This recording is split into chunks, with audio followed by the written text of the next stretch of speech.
Christianity versus ancient spiritual philosophy, picking a side versus the middle path. Christianity, especially in its traditional or orthodox forms, often frames existence in dualistic terms: good versus evil, heaven versus hell, believer versus non-believer, and saved versus lost.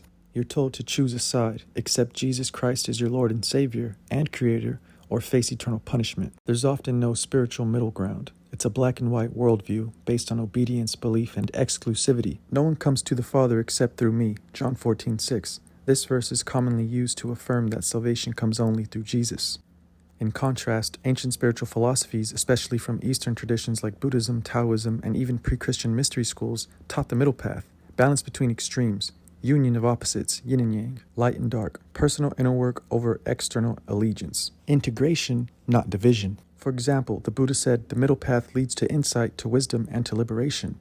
And in Taoism, the Tao is not about right or wrong, it flows between them. Even Hermes Trismegistus emphasized gnosis, inner knowledge, as the way to divine truth, not blind faith or choosing a doctrinal side. Christianity demands you to pick a side, saved or damned, in or out. But ancient spiritual wisdom taught the middle path, balance, integration, and personal awakening. It's not about sides, it's about rising above duality. Christ is salvation, but it's Christ's consciousness that saves you. Christ's consciousness isn't about religion, it's about reaching higher awareness, our full potential as humans. Long before Jesus and the Bible, ancient spiritual systems taught self-mastery through nature and inner work. But organized religion, especially Christianity, as shaped by Rome, hijacked that wisdom. The Bible became a tool of control, dividing humanity and pushing the idea that salvation is external, found only through a specific man, church, or belief. That's not liberation, it's fear-based control. Spirituality existed long before any book. It's time to remember our true power doesn't come from outside, it comes from within us. Today, every religion has a different name for God. But in ancient times, God wasn't a single being, it was a title. There was a sky god, a sun god, an earth god, even gods of salt water and fresh water.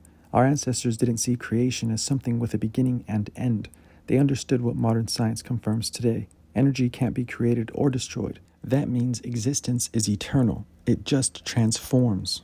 To them, God wasn't some distant creator. It was a way of describing the eternal forces of nature. The sky, the earth, the fire, the water. These were all sacred because they never die. Just like us, they change forms. Our bodies return to the earth, our souls move on, and the cycle continues. That was the real divine truth. The Inquisition was church-run investigations from the 12th to the 19th century to suppress heresy. During the Inquisition, the church declared, "Extra ecclesiam nulla salus." Outside the church, there is no salvation.